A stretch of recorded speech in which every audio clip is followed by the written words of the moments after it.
그가 빛 가운데 계신 것 같이 우리도 빛 가운데 행하면 우리가 서로 사귐 있고 그 아들 예수의 피가 우리를 모든 죄에서 깨끗하게 하실 것이요.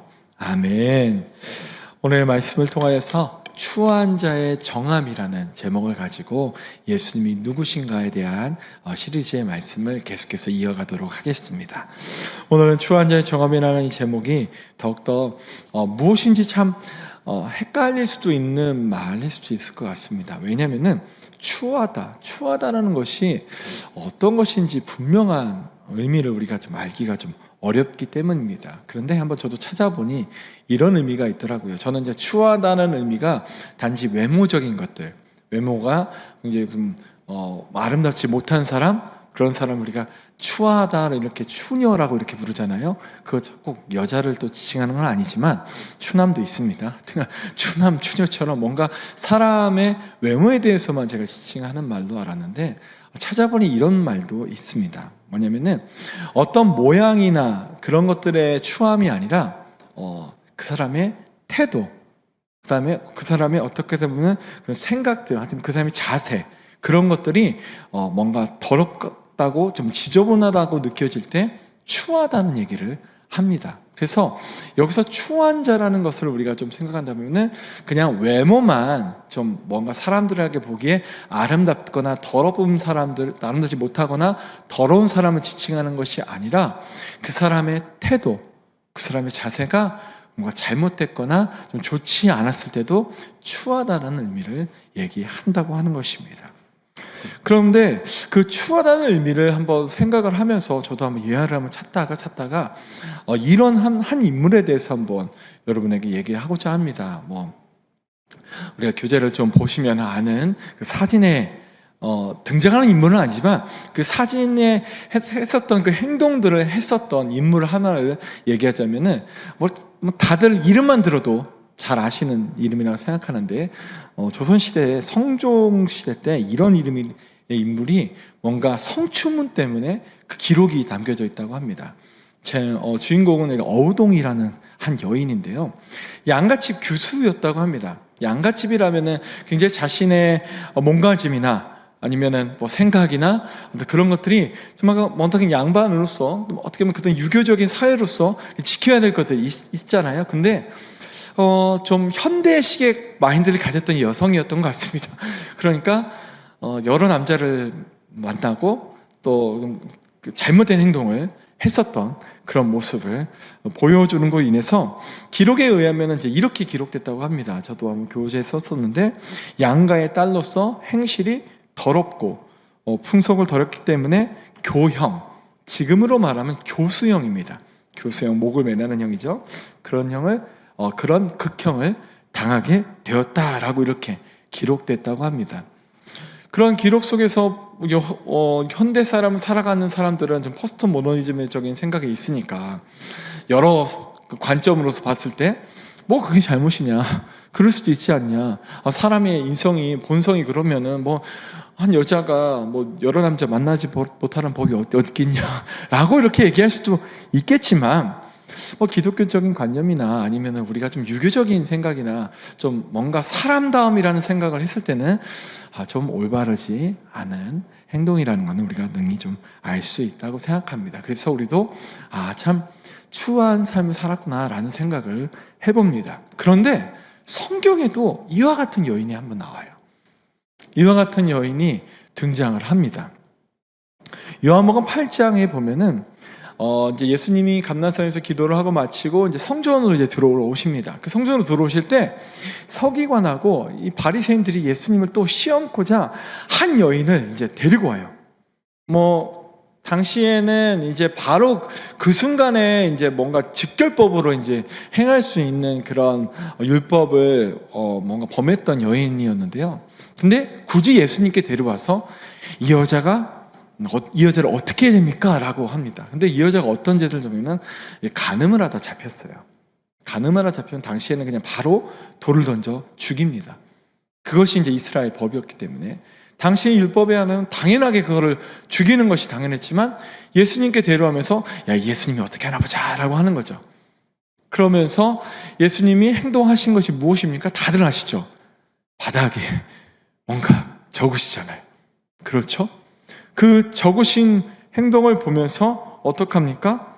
이제 그 예수님을 시험코자 했었던 사람들이 뭔가 양심의 이제 가책을 느꼈는지 예수님의 어떠한 그 말 한마디에 그들이 돌을 뭔가 떨어뜨리거나 놓고 도망을 갑니다.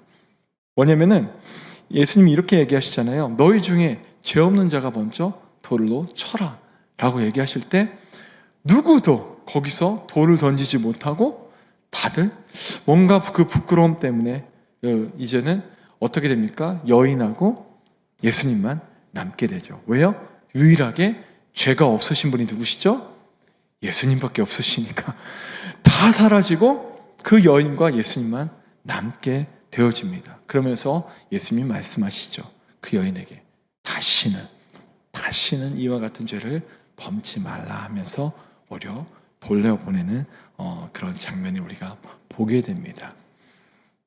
사람들에게 당연히 죽을 수밖에 없는 그 순간에도 예수님은 무엇 때문인지 예수님으로 인하여서 그 여인은 뭔가 죄에 대한 속죄를 하는 그런 모습들은 잘 보여지진 않지만 그래도 그 죄에 대한 뭔가 심판, 어떻게 보면 돌로 침을 받지 않은 채 생명을 구원받은 채 떠나게 되는 장면이 나오게 되죠.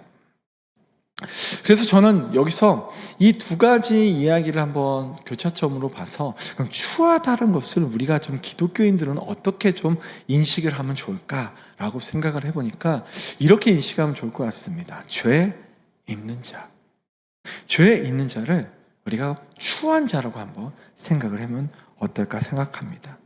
왜냐하면 아까도 이 여인이 추하다고 생각했기 때문에 사람들이 돌로 쳐 죽이려고 했었잖아요.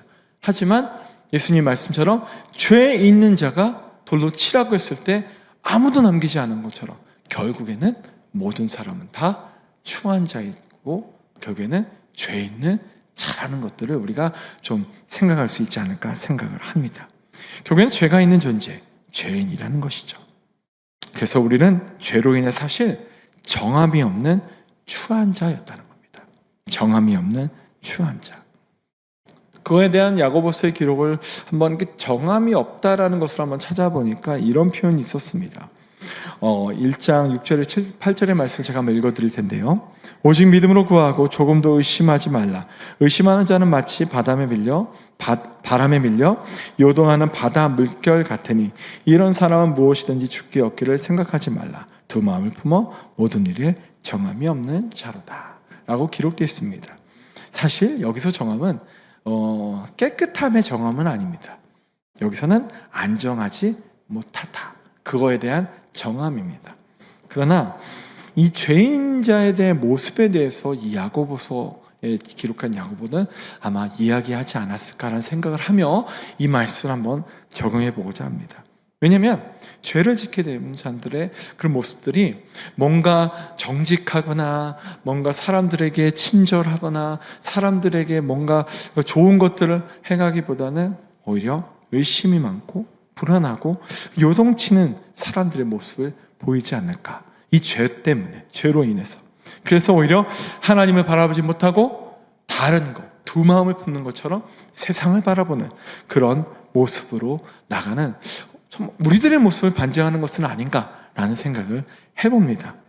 때로는 우리가 삶에 치여서 하나님의 말씀대로 정말 하나님의 말씀 옳고 하나님의 뜻대로 살아가는 것이 정말 그게 맞고 라는 것들을 우리가 너무나 잘 알고 있잖아요. 그래서 그 말씀대로 살아가기 위해서 매 예배 시간마다 말씀을 듣고 또한 그것에 순종하기 위해서 고군분투하지만 때로는 우리의 성정이 너무나 강하다 보니 하나님이 원하는 것이 아닌 내가 원하고 바라는 것들을 행하며 살아갈 때가 있다라는 것입니다.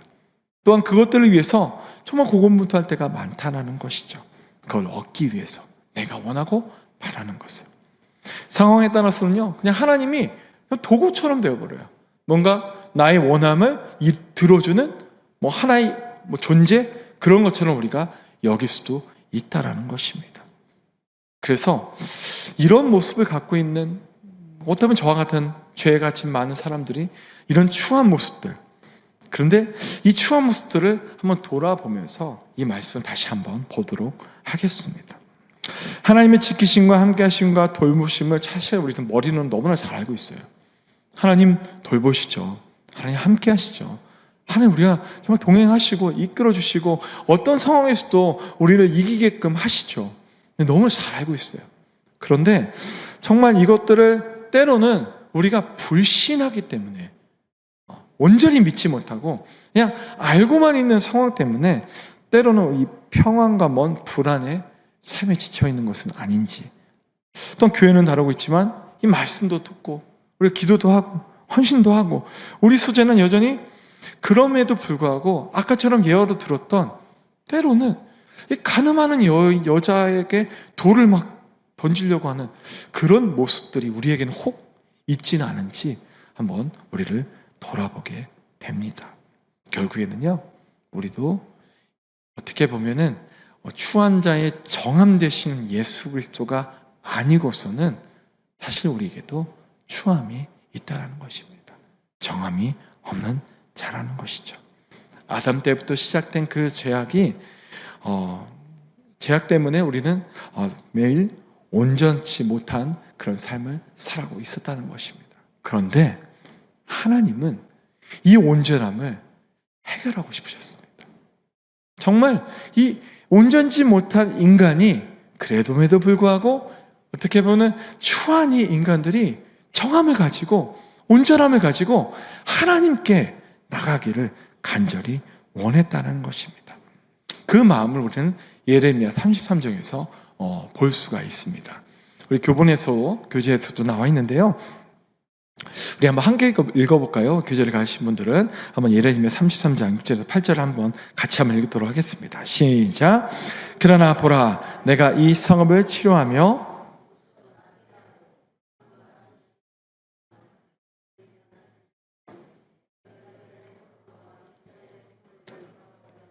그들을 처음과 같이 세울 것이며 내가 그들을 내게 범한 그 모든 죄악에서 정하게 하며 그들이 내게 범하며 행한 모든 죄악을 사할 것이라.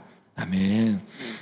사실 이거는 이전의 말씀이 우리가 너무나 잘 아시는 말씀이에요. 예레미야 33장 3절 말씀, 우리가 너는 내게 부르짖으라 내가 내게 응답하였고 내가 알지 못하고 크고 비밀한 일을 내게 보이리라고 하셨던 그 말씀 이후에 있었던 것입니다. 결국에는 하나님을 찾는 자들에게 결국에는 하나님은 그들을 회복하시고 그들이 다시 한번 정함을 얻어 그 모든 것들을 해결받아 누구와 함께 하나님과 함께 하기를 하나님은 늘 원하셨다는 것입니다. 우리의 죄악을 정하게 하셔서 깨끗하게 하셔서 우리가 늘 동행하시고 이야기도 하고 싶어 하시고 만나기를 원하셨던 것이 하나님이셨다는 것입니다. 결국에는 정함이라는 것은 하나님의 원하심 중에 하나였습니다.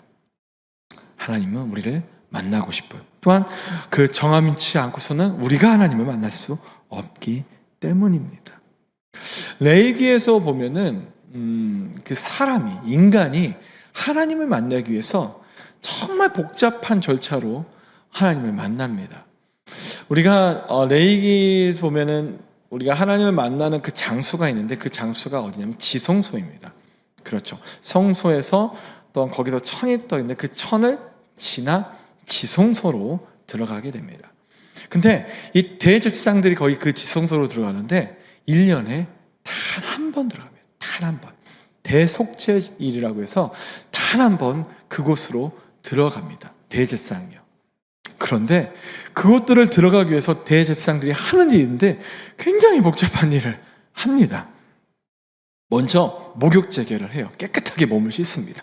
그리고 깨끗한 세마포 옷을 입습니다. 그리고 세마포 띠와 관을 하는데요, 이 세마포를 보시면 하얀색을 하고 생각하시면 돼요. 근데 사실 대제사장 거기다가 에봇이나 흉패 이런 것들을 띠는데 그곳에 들어갈 때는 그것들을 다 내려놓습니다. 어떤 것도 입지 않고 오히려 세마포 옷만 입고 들어가게 됩니다. 그리고 들어가기 전에 수송아지로 제사를 드립니다.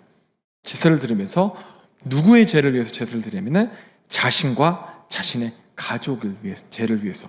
우리 식구의 모든 죄가 깨끗해져야 내가 거룩하게 거기를 들어갈 수 있어 라고 하면서 피의 제사를 한번 드립니다. 그리고 단위에 피운 숯불에 향로를 가득 채워서 또한 고운 가루 2움큼을 가지고 거기 그 성소와 지성소 안에 속죄소 안에 모든 향이 가득하게 합니다. 왜냐면요, 이 향이 가득하게 해서 진짜 연기 때문에 앞조차도 볼 수 없을 정도로 향을 피우거든요. 이유인즉슨 사람이 하나님과 대면할 수 없다. 사람과 대면할 수 없기 때문에 그 언약궤, 그 위가 속죄소거든요. 언약궤 위에 속죄소가 있는데 거기를 보이지 않게 해요. 왜냐하면 그곳에 임재하시는 하나님 내가 감히 보면 죽는다 라고 생각했던 거죠. 그래서 그것들을 정결하게 합니다. 그리고 숫송아지의 피를 가져다가 속죄를 위해서 손가락으로 속죄소 2편에 뿌린 후에 또한 속죄소 앞에 7회 동안 뿌리게 되죠. 이걸로 끝이 아닙니다. 이걸 끝이면은 이제 제사장이 이제 하나님께 음성을 듣는거나 아니면 하나님이 이 제사장들의 속죄를 하는구나라고 여기지만 아닙니다. 이날은 대속죄제일이거든요. 그렇기 때문에 모든 백성들의 죄를 속하기 위해서 하나를 더합니다. 뭐냐면은 성소 밖에 나가서 2 염소를 잡습니다. 하나는 죽이기 위해서, 하나는 그 아사셀이라는 거에 갖고 그 염소의 축도를 해서 죄를 모든 우리 백성들의 죄를 정가시키고 광야로 보내기 위한 이 염소 2마리를 준비를 하죠. 이 염소는 결국에는 백성들의 죄를 속하기 위해서 준비를 하는 겁니다. 그래서 다시 또 그 피를 가져서 지성소에 가서 속죄소 앞에 뿌리고, 그런데 이때는 성막 안에 누구도 들어올 수 없다고 합니다. 아무도 들어오지 못한 채 오히려 누구만? 대제사장 1명만 있는 것이겠죠. 그래서 다시 번제단으로 가서 숫송아지와 순염소의 피를 내 기퉁이 뿔에 바르고 다시 손가락으로 찢어서 7회 동안 또 뿌립니다. 그리고 아까 말했던 그 아세셀 염소에다가 그 축도를 하고, 그러니까 죄를 정가시키는 거죠. 죄를 정가시키고 그 다음에 광야로 보내고요. 그 광야로 보낼 때 놓아주는 거 데리고 오는 사람들은 들어올 때도 그들이 옷을 씻어야, 목욕을 하고 옷을 또한 씻어야만이 갈아입어야 되는 거죠. 그 옷을 버리게 되거든요. 아마 버리는 걸로 알고 있습니다. 빠는 거군요. 옷을 빨고 목욕한 후에 진으로 들어올 수 있었다고 합니다. 그리고 성막으로 다시 들어가서 세마포를 거기에 두고 거룩한 곳에서 목욕을 하고 다시 자기 옷으로 갈아입어야지만이 이 모든 것이 가능했다는 것입니다. 뭐 하기 위해서요? 대제사장이 하나님을 만나기 위해서 이 지성소로 들어가기 위해 이 모든 것들을 해야지만이 그들은 갈 수 있었다는 것이죠. 이런 복잡한 절차만이 오히려 그들이 우리가 하나님의 정함을 받고 이제 새로운 한 해를 열어가는구나, 이제 하나님의 음성을 듣고 우리가 그 말씀대로 살아갈 수 있는 거구나 라고 여겼다는 것입니다. 사실 지금 이 예배로 치자면은 저희는 수요 예배조차도요, 우리가 지금 공예배로 이거를 치고 있다면은 이 수요 예배조차도 동일한 방법으로 해야 되는 것이겠죠. 왜? 우리가 죄가 있으면 하나님께 나갈 수 없고 하나님의 음성을 들을 수도 없기 때문에 오늘 죄 용서를 해야 되잖아요. 그러니까 여러분은 저 밖에 나가셔서 벌써 죄를 다 씻고 오시고 그 다음에 그제서야 이제 정함을 받은 후에야 이 자리에 앉아서 주님의 말씀 듣겠습니다 라고 말씀을 듣는 거예요. 그것이 그때의 방법으로 했었다는 것입니다. 참 어렵죠. 참 이 어려운 방법을 하나님은 오히려 예레미야 시대 때도 그래, 이런 정함이 있어야, 이런 정함으로 내가 너희를 만나리라 라고 이렇게 다시 한번 얘기를 합니다. 근데 그 당시에 과연 이스라엘 백성들이 온전히 예배를 드렸을까요? 온전히 제사를 드렸을까요? 그러나 아마 그 예레미야가 다들 아시다시피 어느 시대 때 선지자죠? 남유다 멸망할 때 선지자입니다. 예레미야는 참고로 남유다의 멸망을 지켜본 선지자 중에 한 명입니다. 그리고 오히려 하나님의 말씀이라고 해서 너희 망할 거야 라고 얘기했었던 선지자 중에 한 명입니다. 그럼 멸망한 것조차 보았다는 거예요. 그 선지자가 지금 얘기를 하는 거죠. 하나님이 너희를 회복시키시고 평안과 그것도 누리시면서 너를 정하게 원하셔 라고 얘기하는 그 순간이 남유다의 멸망 시간이었습니다. 왜 그랬을까요? 그들이 분명히 하나님께 예배드리고 있었는데, 온전히 예배를 드리고 하나님, 그때는 뭐 송아지도 잡고 막 그랬을 텐데 왜 그랬을까요? 온전한 예배가 아니었기에.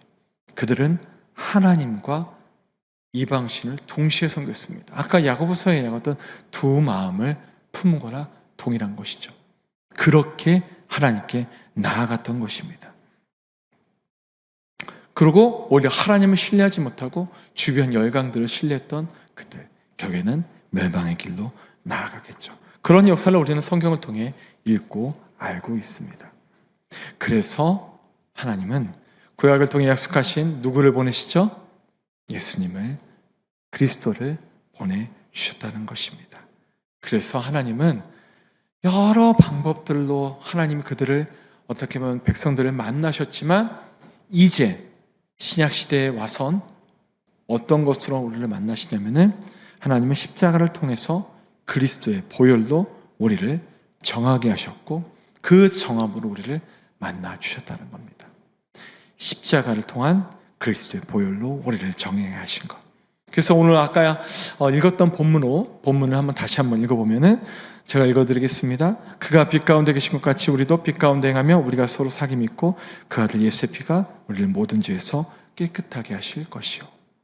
결국 예수 피로 말미암아 이제 그 복잡했던 모든 것들이 이제 너무나도 단순해진 이 것으로 우리가 하나님께 예배드릴 수 있도록 하셨다는 것입니다. 그래서 오늘 우리가 또 아까 찬양했던 그 찬양의 고백처럼 예수 피로서, 예수 그리스도의 그 보혈로 우리가 하나님의 말씀을 듣고 예배할 수 있는, 하나님을 만나는 자리로 나갈 수 있었다는 것입니다. 예수님이 이와 같은 것들을 행하셨던 것을 히브리서 기자가 이렇게 표현하고 있습니다. 히브리서 9장에 기록된 건데요. 염소와 송아지 피로 하지 아니하시고 오직 자기의 피로 영원한 속죄를 이루사 단번에 성소에 들어가셨느니라. 결국에는 그리스도의 보혈의 피로, 그 피의 뿌림이, 우리가 예수님이 십자가 그 사건 속에 다들 기억하시잖아요. 성소에 휘장이 찢어졌다는 것. 그 휘장이 찢어짐이 바로 그 지성소와 성소를 나누는 휘장이 찢어진 것들을 얘기합니다. 그 찢어짐에 통하여서 어떻게 됩니까? 이제는 우리가 그리스도를 통해 하나님을 만날 수 있는 놀라운 것들을 허락하셨다는 것입니다. 그래서 우리가 많이 찬양하는 보혈을 지나라는 그 찬양 아시잖아요. 그렇죠? 그 보혈을 지나라는 그 찬양처럼 우리가 보혈을 지나서 하나님 안으로, 하나님 품으로, 또한 아버지 품으로 나아갈 수 있어서 새로운 삶을 우리에게 허락하셨다는 것입니다. 이것이 이제 그리스도의 보혈로 인한 정함받은 자의 축복이라는 것입니다. 그런데 이 정함에 대해서 단 한 가지의 조건이 있었습니다. 그것은 바로 예수 그리스도를 믿는 것이었습니다. 그리스도를 믿지 아니하고서는 하나님께 나아갈 수 없게 하셨어요. 과거에 그 수많은, 어떻게 보면 예배 절차를 가지고 지성소에 들어가서 하나님을 만났던 것처럼 이제는 단 한 가지 조건이죠. 그리스도를 믿는 자들이 하나님을 만날 수 있는 그런 환경과 상황을 열어주셨다는 것입니다. 다시 말해 우리가 정하게 되는데, 즉 의롭게 되는 것은 오직 믿음뿐이라는 것입니다. 정하게 되는 것, 의롭게 되는 것은 오직 믿음밖에 없다라는 것. 그래서 그런지 예전 이제 우리가 다들 알다시피 종교개혁 시기 때 많은 종교개혁을 하시는 분들 중에서 마틴 루터가 막 고백을 하잖아요. 뭐라고 하죠? 오직 믿음. 많은 다른 것도 있습니다. 오직 솔라 피데, 오직 믿음, 또 솔라 스크립처, 오직 말씀 성경, 이런 식으로 다른 여러 가지도 얘기했지만 그 중에 한 가지 바로 오직 믿음으로 말미암아 우리가 그리스도를 만나게 된 것입니다. 그래서 사도 바울은 갈라디아서 2장에 다음과 같이 기록했습니다. 교재에 나와 있는데 우리 한 목소리 한번 같이 한번 읽어볼까요? 시작. 사람이 의롭게 되는 것은 율법의 행위로 말미암이 아니요 오직 예수 그리스도를 믿음으로 말미암은 줄 알므로 우리도 그리스도 예수를 믿나니 이는 우리가 율법의 행위로서가 아니고 그리스도를 믿음으로써 의롭다함을 얻으려 함이라. 율법의 행위로서는 의롭다함을 얻을 육체가 없느니라. 아멘. 지금 아까 제가 광고 드린 것처럼 교회 몇몇 분들이 브릿지 전도에 대해서 배우고 계신 걸로 알고 있습니다. 그 브릿지 전도의 교육을 받고 있는 것에서 이 브릿지 전도법이라고 하는데요. 역시 이것은 이 죄로 인해서 이 사람과 하나님과의 이 멀어진 관계를 어떻게 하면 가깝게 할까라는 것들에 대한 이야기를 하는 것입니다. 아주 짧고 간단하게. 그래서 오직 무엇으로 말미암아 십자가를 딱 그려놓고 그 십자가에 달리신 예수님을 듣고 믿음으로 말미암아 하나님께 갈 수 있다는 것은 이 브릿지 전도법에서 얘기를 한 것인데, 거기서도 가장 중요한 게 뭐겠습니까? 예수님을 믿는 것입니다. 믿지 않고서는 하나님께 갈 수 없다라는 것이겠죠. 그래서 이 믿는 것. 근데 믿는 것이라고 하면은 많은 분들이 이런 얘기에 대해서 얘기를 하죠. 그럼 믿는 것이 무엇입니까? 라고 설명을 할 때 대부분 사람들이 알고 있는 것이 믿는 것과 또한 그냥 주님을 알고 있는 것, 지식적으로 알고 있는 것, 이것하고 혼돈을 하는 경우가 좀 있을 때가 있습니다. 우리가 성경을 듣고 교회에 나가고 그것이 단지 예수님을 믿는 것이다 라고 착각할 수도 있는 것이거든요. 죄송한 말씀이지만 이 자리에서 우리가 말씀을 듣는 것, 또한 뭔가 예배를 드리러 나오는 것, 다 드리러 나옴에 대해서 믿음의 그것이 기반이 돼서 나오는 경우도 있지만 그냥 뭔가 습관처럼 예배를 드리기 위해서 이곳에 나오는 것, 그것이 뭔가 믿는 것과 아는 것의 차이를 우리가 설명할 수 있는데 좀 구분점이 되셨으면 좋겠다는 생각이 들어집니다. 왜냐하면 단지 우리가 말씀을 듣는다고 해서 그것이 예수님 믿는 것이 아니기 때문입니다. 듣기만 하되 믿지 않을 수도 있습니다. 그거에 대한 아주 좋은 예들을 그 침례교에서 굉장히 유명한 설교자인 찰스 스펄전 목사님이 이렇게 뭔가 예를 들어서 얘기를 합니다. 어떤 예라면은 저도 그걸 딱 읽어봤는데 그래서 아는 것과 믿는 것이 다를 수 있겠구나 라는 생각이 들더라고요. 무엇이냐면은 여러분, 어떤 약에 대해서 우리가 알죠. 이 약이 무언가를 치료할 수 있다는 것을 압니다. 그런데 이 치료할 수 있는 약을 먹지 않은 사람이 죽을 수 있습니다. 그렇죠? 이 약을 안다고 했지만 그 약을 안 먹으면 어떻습니까? 죽죠. 내가 이것을 분명히 알고 있다 할지라도 이 약을 내가 먹지 않으면 죽는 거예요. 또한 어떤 죄수가 있습니다. 죄수가 감옥에서 나가고 싶죠. 자유라는 걸 알아요. 나가서 자유롭게 사는 거 누구보다도 잘 압니다. 근데 그가 안다고 해서 자유로워질 수 있나요? 아니죠. 그가 자유를 안다고 할지언정 그가 무기징역을 가진 사람이라면 평생 감옥에서 죽을 거예요. 그렇죠? 안다고 뭔가 해결되어지는 것이 아니라는 것입니다. 또한 어떤 사람이 여행을 하고 있습니다. 목적지를 알아요. 그곳을 내가 이렇게 하면 거기 도착해. 근데 그 목적지를 잘 알고 있어요.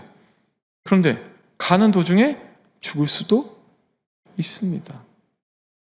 안다고 해서 꼭 목적지에 도착한다는 것은 아니라는 것입니다.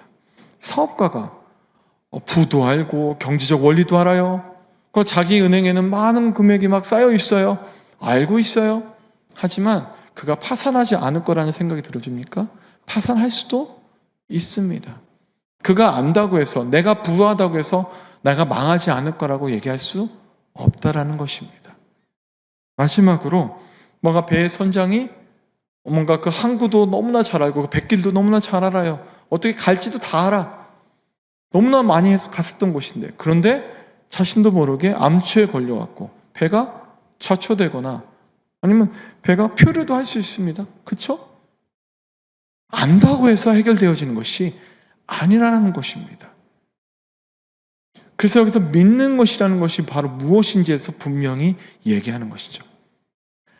아는 것은 단지 그냥 지식적으로 그래 그렇게 될 거야 라는 것만인 것이죠. 하지만 믿음은 무엇이겠습니까? 목적지에 도달하는 것이고요.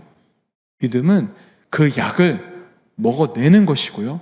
내가 알기 때문에 먹어내는 것이고, 직접적인 그 은혜와 그 사랑을 누리기 위해서 내가 더 주님께 나의 삶을 드리고 맡기는 것입니다. 그래서 우리가 영접할 때 기도하지 않습니까? 뭐라고 기도하시죠?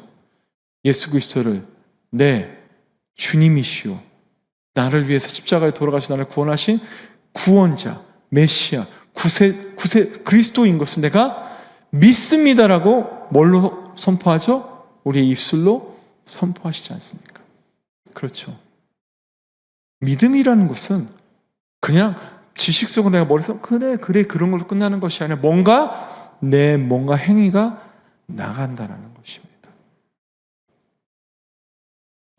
여러분, 놀라운 것은 사단이 예수님을 더 모를까요? 더 잘할까요? 더 모를까요? 더 잘할까요? 미안한 얘기지만 우리보다 더 잘할 수도 있습니다. 예수님에 대해서. 그래서 그런지 예수님 시대에 이 사단이 걸려갖고 막 괴로워하는 사람한테 사단이 먼저 얘기하지 않습니까? 아니, 하나님의 아들이셔서 왜 나를 이렇게 괴롭게 하시는 막 이렇게 먼저 얘기하시는. 그래서 예수님이 뭐라고 그러죠? 누구에게도 하면서 사단을 물러가라고 하시면서도 조용히 하라고 하면서 하지 않습니까? 그런 장면 속에서 사람들은 알아보지 못했던 하나님의 아들을 누가 먼저 알아봐요? 사단이 알아보지 않습니까? 알죠. 사단은 예수님 너무나 잘 알지만 믿지는 않죠. 믿으면은 사단이 아니겠죠. 그렇죠. 그런데 과연 우리에게도 그런 모습이 있지는 않은지 한번 돌아보시길 간절히 바랍니다.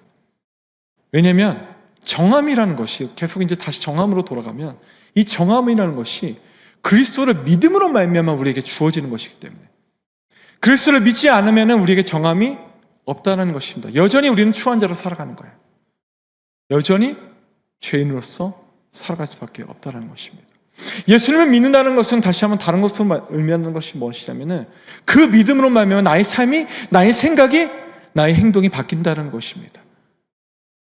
무엇으로요? 이제는 예수님이 나의 주인된 삶으로 그리스도인이라는 믿음의 고백으로 살아간다는 것입니다. 이제 삶의 주인이 바뀐 거죠. 내 생각조차도 바뀌어지는 것. 이제는 누구로 말미암아 생각하는 거죠? 그리스도로 말미암아 생각하는 거예요. 누구를 위해서 생각하는 거죠? 그리스도를 위해서 생각하는 것입니다. 나의 삶의 패턴이 바뀝니다. 나의 사고의 틀이 바뀐다는 것이죠. 그런데 여전히 우리가 만약에 야고보서에 말씀한 두 마음을 품는 모습이 있다면 우리는 추한 자로서 살아갈 수밖에 없다는 것입니다. 죄송합니다. 그것이 바로 믿음이 없는 모습이라는 것입니다. 믿음의 모습이라면 그렇게 하지 않겠죠. 삶의 자리 가운데서 우리의 모든 것이 변화될 수 있을 거라 믿습니다. 근데 이 믿음은 다른 누군가에 의해서 주어진 것이 아닙니다. 누군가에 의해서 주어졌다면 여기도 많은 자녀분들을 데리고 계시고 키우고 계시지 않습니까? 만약에 내가 믿음이라는 것이 어떤 걸로 말미암아 주어지는 것이라면 우리 자녀들 다 믿음 있는 사람이 될 거예요. 그렇죠? 외부의 뭔가 압력에 의해서 외부의 무언가로 인해서 믿음을 가질 수만 있다면 그거 주면 되잖아요. 그거 주고 믿음 가져! 라고 할 수 있잖아요. 근데 그게 됩니까? 믿음이 좋은 부모라고 해서 그 자녀들이 믿음이 좋습니까? 미안합니다. 목회자의 자녀라도 믿음이 없을 수 있습니다. 믿음이 없을 수 있어요. 하나님? 없어요. 하나님 몰라요. 하나님 왜요? 하나님 나한테 어떻게 하셨는데요? 라고 하면서 반문할 수 있습니다. 믿음이라는 것은 누군가에 의해서 얻어지는 것이 아닙니다. 자신 스스로의 고백인 거예요. 스스로의 고백으로 말미암아 나오는 것이 바로 믿음의 고백이라는 것입니다. 이것들은 신학적으로 얘기하면 자유의지의 고백이겠죠. 자신의 자유의지의 고백인 거예요. 내 스스로가 뭔가 마음대로 할 수 있지만 내 스스로가 그 마음대로 할 수 있는 그 권리가 누구를 선택하는 거죠? 예수님을 선택하는 거예요. 나를 위한 선택을 할 수 있는데 나를 위한 뭔가 행위를 할 수 있는 그 내 생각과 내 의지가 이제는 무엇으로 바뀌는 거죠? 아닙니다. 예수님을 위한 의지와 예수님을 위한 생각으로 바뀌어지는 거예요. 그것이 바로 믿음이라는 것입니다. 그 믿음이 저는 우리 사랑하는 아이들에게 있기를 소망합니다. 그것 때문에 지금 많은 전사님들하고 목사님들하고 교사분들이 애쓰시는 거예요. 단 한 명이라도 그 믿음을 갖게 하기 위해서, 단 한 명이라도 그 믿음을 얻어 하나님의 자녀가 되기 위해서 노력하는 것이라고 믿습니다. 우리가 왜 믿음으로 살아갑니까? 사랑하는 우리 자녀들이 우리의 그 믿음의 모습을 배우고 하나님이 살아계셔, 그리스도로 인해서 우리가 구원받을 수 있어 라는 것들을 보이기 위해서 우리가 그렇게 생활하는 것이 아니겠습니까? 사랑하는 성도님들, 그래서 이 믿음이라는 것을 누리기 위해 주님은 십자가에 돌아가셨고 부활하셨고 그것들을 우리에게 알려주시고 또한 많은 믿음의 사람들을 통해서 들리게 하셨다는 것을 기억하시며, 주님, 내가 믿는 자가 되겠습니다. 아는 자가 아니라 믿는 자로서 하나님이 원하시는 그 정함에 참여하는 자가 되고 싶습니다. 많은 그 믿음의 고백을 하는 우리 모두가 되기를 간절히 바랍니다. 그런데 이 정함은 바로 선물로 주셨다는 겁니다. 사실 우리의 믿음의 고백이 있지만 이 모든 것들을 하나님께서 다 주시고 우리는 믿음의 고백으로 받기만 하면 되는 상황이라는 것입니다. 하나님의 선물로 주신 이 모든 것, 주님의 은혜로 정함을 얻을 수 있다는 것, 누구에게도 자랑치 못할 것, 그것들을 우리에게 오늘 허락하신 것들을 기억하며 추한 자의 정함, 많은 것들을 우리가 더 오늘 좀 들었었는데 결론은 이겁니다. 결국에는 그리스도를 통하여야지만이 우리가 우리의 죄를 용서함 받고 정함을 받을 수 있다. 그분은 믿음으로 말미암아 우리는 정한 자로서 추한 자의 삶을 버리고 살아갈 수 있다 라는 것들을 꼭 기억하시길 바랍니다. 우리 사랑하는 성도님들, 참 이것들이 쉽지는 않습니다. 어려워요. 어렵습니다. 예수님 믿는 거 쉬운 것 같지만 참으로 어렵습니다. 그렇지만 그렇게 어려운 것들을 이뤄내게 하시기 위해서 예수님이 보내신 분이 계십니다. 누구시죠? 성령 하나님이십니다. 우리가 이 정한 것들을 더 선택할 수 있고 그리스도를 더 선택할 수 있는 믿음을 주시기 위해서 성령 하나님 보내주셨습니다. 성령 하나님께서 우리에게 있기에 우리는 그리스도를 주라 시인할 수 있어서 하나님의 자녀가 되었음을 기억하시기 바랍니다. 그래서 이제는 그 주님께서 그 십자가에서 꿈꾸셨던 그것, 그래 내가 이 십자가의 달림으로 말미암아 많은 사람들이 나를 믿음으로 인해 구원받는 하나님의 백성이 될 거야. 그것을 꿈꾸시면서 하나님께 예수님이 말씀하시잖아요. 다 이루었다. 다 이루었다는 그 말의 내포처럼 주님의 꿈꾸심에 참여하는 우리 모두가 되길 소망합니다. 예수님의 그 꿈꾸심에 참여해서 우리도 정한 자로서 하나님의 백성으로 온전히 살아가는 그런 자가 되어서 주님을 믿는 자로서 주님께서 역사하실 놀라운 것들을 경험하는 우리 모든 성도님의 삶이 되시기를 간절히 바랍니다. 아멘.